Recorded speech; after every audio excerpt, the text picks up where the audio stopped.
नमस्कार, आप देख रहे हैं झलकोश शेखावाटी और मैं हूं आपके साथ दीपक शर्मा। देखिए खास खबरों को हमारे साथ, चैनल करें सब्सक्राइब। धन्यवाद। सीकर क्षेत्र के अभिभाषक संघ सीकर के नवनिर्वाचित कार्यकारिणी ने मंगलवार को संघ के सभागार में शपथ ग्रहण किया। मुख्य अतिथियों की उपस्थिति कार्यक्रम के मुख्य अतिथि राजस्थान उच्च न्यायालय जयपुर के न्यायाधीश उमाशंकर व्यास रहे, जबकि विशिष्ट अतिथियों में जिला एवं सत्र न्यायाधीश राजेंद्र कुमार टूटेजा व जिला कलेक्टर मुकुल शर्मा शामिल हुए। अध्यक्षता संघ अध्यक्ष दामोदर प्रसाद माटोलिया ने की।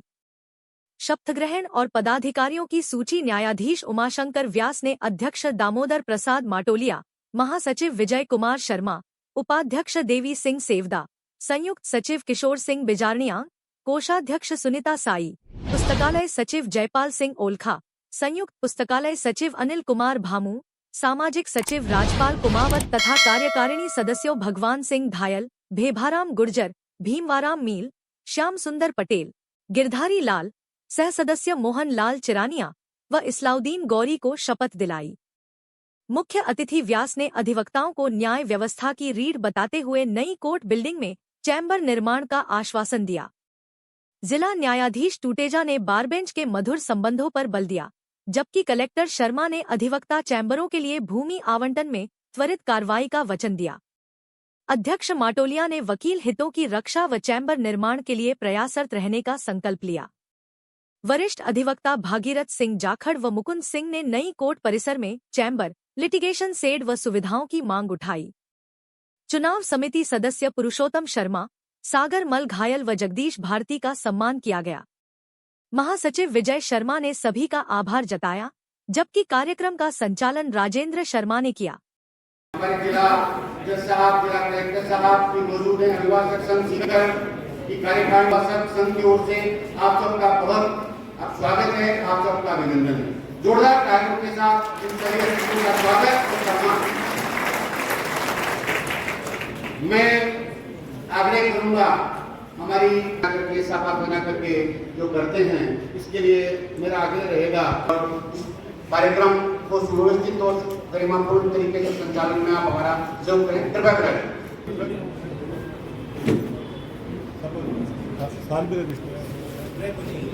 विजय कुमार जी तथा समस्त सदस्यों के प्रति बिना किसी भेदभाव के कार्य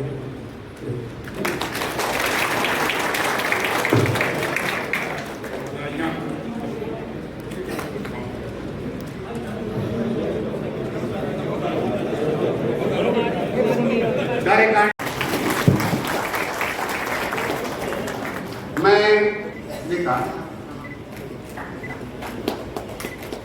सभा बना करके आपको सम्मान करें। शक्ति के द्वारा सम्मान पर कुछ भी कार्य नहीं किया। आज भगवान सिंह जी विधायक और कुछ और उनके बैठते रहेंगे भेवाराम जी गुर्जर साहब, ये हमारे पदाधिकारी, हमारे जिला कलेक्टर महोदय श्रीमान मुकुल जी शर्मा, मंचा सिंह है। मेरा आग्रह रहेगा जयपाल सिंह जी और का और हमारे ऑफिसर सहयोग कर रहे हैं, लेकिन उनकी भी एक लिमिटेशन है। आपसी सहयोग से काम चलेगा। ऊपरी जो व्यवस्था है उस पर मैं कमेंट नहीं कर सकता। जो आपने आवश्यकताएं बताई उस पर मेरा पूरा ध्यान रहेगा और निवर्तमान कार्यकारिणी का भी पूरा एक पॉजिटिव रेस्पॉन्स रहा था। वर्तमान कार्यकारिणी से भी अपेक्षाएं हैं और वो पहले से ही सजग हैं, लगे हुए हैं। सामूहिक प्रयास से होगा। कुछ राजनीतिक स्तर पर सरकार से आप प्रयास कर सकते हैं, सब मिलजुल के करेंगे और करना भी जरूरी है, तो कोई इसका रिजल्ट अच्छा आएगा। वापिस नवनिर्वाचित कार्यकारिणी को शुभकामनाएं। आप सभी ने बुलाया, उसके लिए हार्दिक आभार।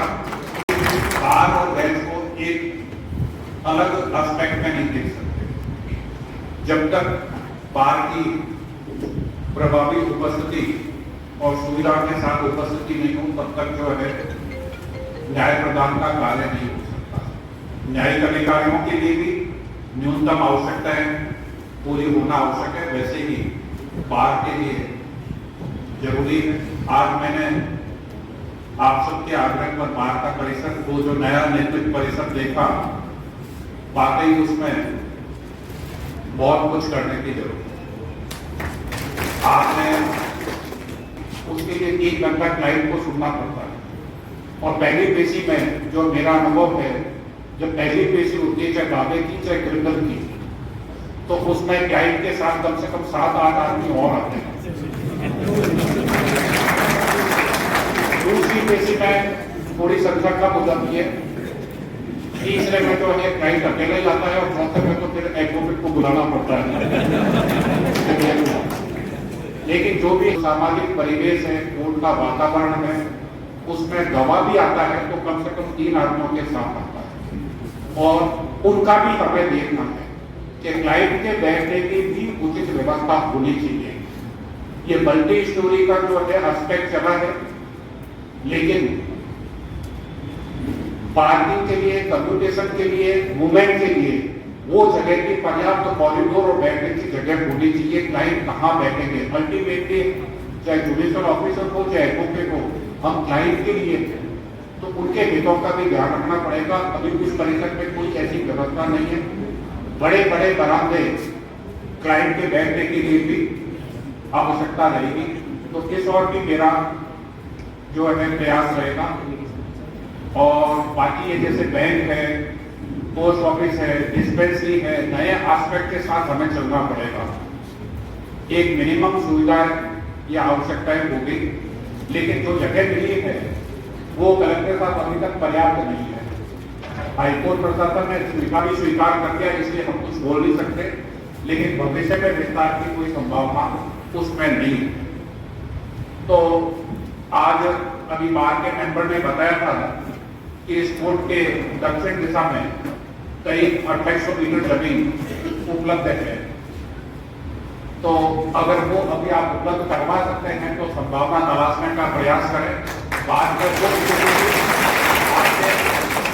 क्योंकि जिस तरह से ये सीकर का डेवलपमेंट हो रहा है, पॉपुलेशन बढ़ रही है, लिटिगेशन बढ़ रहा है, तो उसके हिसाब से हमें कोर्टों के विस्तार का भी ध्यान में रखकर चलना पड़ेगा। तो मेरा ये आग्रह है कि अगर वो पीछे वाली कोर्ट के लगते ही जो 2-2.5 हजार मीटर जमीन है, अगर वो उपलब्ध हो सके, क्योंकि आपकी भी कोई लिमिटेशन है, सरकार से अप्रूवल लेनी पड़ती है, लेकिन आपका जैसा सकारात्मक सोच रही है तो मैं उम्मीद करता हूँ कि वो हमें मिल जाए तो एडवोकेट्स के पार्किंग के लिए वो ये सब चीजों की भी आवश्यकता रहेगी। शेखावटी में जो बताया है तो उससे भी जो है हम वाकिफ है, लेकिन हाईकोर्ट प्रशासन का, सुप्रीम कोर्ट का है, तो इससे ज्यादा हम बोल नहीं सकते। जिस तरह से आप स्ट्रेस में हो, हमारे ऑफिसर भी स्ट्रेस में वो भी टारगेटेड है, क्योंकि कोई भी ऑफिसर तनाव में, दबाव में नहीं रहना चाहता। अगर जो है हर दिन उनसे ऑर्डर शीट अपलोड कराई जा रही है कि आपने दिन भर में क्या किया, कोई अब जो परिस्थिति है उसको हम बदल नहीं सकते, लेकिन मेरा आप लोगों से आग्रह है कि उनकी समस्याओं को समझकर आप जो है थोड़ा पहले की तरह एक्सपोनेट करें। और ऑफिसर से भी रिक्वेस्ट है कि जब तक बाहर का एक सकारात्मक सहयोग नहीं मिलेगा तो डिस्पोजल नहीं हो पाएगा। थोड़ा